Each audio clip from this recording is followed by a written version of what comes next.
Federation of body building and physique sports Pune सादर करीत आहे फॅट फ्रायडे या सिरीज अंतर्गत पुण्यातील नामांकित बॉडी बिल्डर्सची यशोगाथा। आजच्या भागामध्ये आपण सचिन चोपडे यांच्या बॉडी बिल्डिंगच्या प्रवासाबद्दल जाणून घेणार आहोत। सचिन चोपडे यांचा जन्म कोराळी लातूर येथे 1991 मध्ये झाला। व्यायाम करण्याचा हेतू फक्त फिट राहणे हा होता, पण एके दिवशी त्यांचा मित्र म्हणजेच नावाजलेले बॉडी बिल्डर निखिल साळुंखे घरी आले, जे आधीपासूनच व्यायाम करत होते। त्यांना पाहून त्याचे वडील सचिन चोपडे यांना काळी पैलवान म्हणाले आणि त्यांना ती गोष्ट मनाला लागली आणि आता चांगली तब्येत करायची या उद्देशाने सचिन चोपडे यांचा निखिल साळुंखे यांच्याबरोबर बॉडी बिल्डिंगचा प्रवास सुरू झाला। साल 2013 नंदू मराठे ही त्यांची पहिलीच बॉडी बिल्डिंग स्पर्धा। स्पर्धेत काय करायला पाहिजे याची कल्पना नव्हती, तसेच मसल्स डेव्हलप झाले नव्हते, त्यामुळे त्यांची निवड झाली नाही। त्यांना वाईट तर वाटत होतं, पण मनात एक वेगळी जिद्द तयार झाली होती। त्यावेळी त्यांनी त्यांचे गुरु माननीय शेखर जगदाळे यांना विनम्रतेने विचारले, पहिल्या 5 मध्ये येण्यासाठी जे काही करायला लागेल ते सगळं मी करेन। त्यांना पुढच्या तयारीसाठी त्यांच्या गुरूंचे मार्गदर्शन आणि आशीर्वाद लाभले। त्यांनी शिकवलेल्या डाएट, एक्सरसाइज आणि डिसिप्लिन या जोरावर 2014 नंदू मराठे हा किताब जिंकले। जिद्द ही चांगली गोष्ट आहे, पण ती चांगल्या गोष्टीसाठी वापरायला हवी हे त्यांना लवकर कळाले आणि त्यांना त्याचा फायदाच झाला।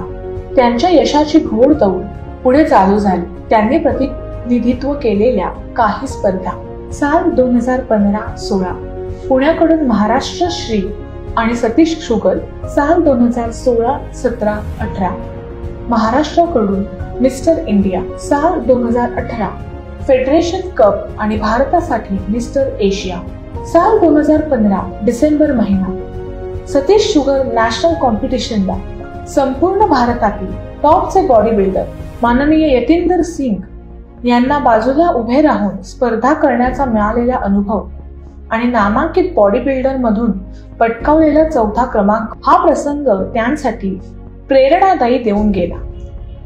तसेच पुढे आंध्र प्रदेश गुणतूर येथील ऑल इंडिया युनिव्हर्सिटी स्पर्धा नियोजित वेळेपेक्षा 1 दिवस आधी ठेवण्यात आली, त्यामुळे स्पर्धेत वेळेवर जाण्यासाठी पुण्याहून ट्रॅव्हल्सने हैदराबाद आणि पुढे एसटीने गुणतूर असा अनोळखी ठिकाणचा प्रवास होणार होता। हैदराबादहून पुढे जाताना एसटी ठिकठिकाणी थांबत चालल्यामुळे वेळ वाढत होता। त्यावेळी प्रसिद्ध बॉडी बिल्डर कृष्णा कदम यांच्या बरोबर एसटी सोडून ट्रकने केलेला खडतर प्रवास आणि वेळेत पोहोचल्यावर पटकावलेले गोल्ड मेडल ही आठवणी देखील कायम स्मरणात राहतील। या ठिकाणी कोणतेही कारण देऊन ते घरीच राहू शकले असते, पण एवढ्या लांब गुणतूर येथे वेळेत पोहोचून परफॉर्म करायचे अशा चिकाटी आणि जिद्दीमुळे ते गोल्ड मेडल मिळवू शकले। त्यांच्या वैयक्तिक आयुष्यात त्यांच्या आई वडिलांचे फार मोठे योगदान आणि भावाची साथ आहे।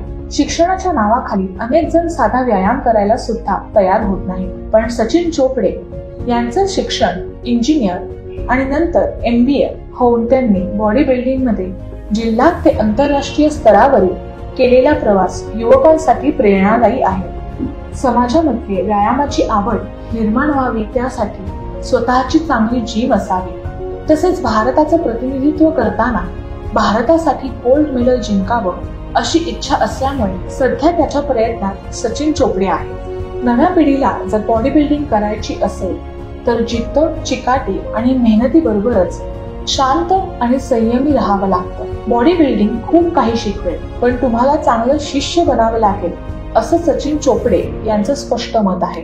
ज्यांनी स्वतःच्या आयुष्यात उच्च शिक्षणाबरोबरच बॉडी बिल्डिंग मध्येही चांगलं स्थान जिद्दीने मिळवलं अशा या फिटनेस फॅबला आणि त्यांच्या कारकिर्दीला federation of body building and physique sports Pune कडून सलाम। पुन्हा भेटू अशाच एका फिटनेस फॅबला पुढच्या भागात पुढच्या फॅब फ्रायडेला। तोपर्यंत मस्त रहा, स्वस्थ रहा आणि महत्वाचं म्हणजे टोटल फिट रहा।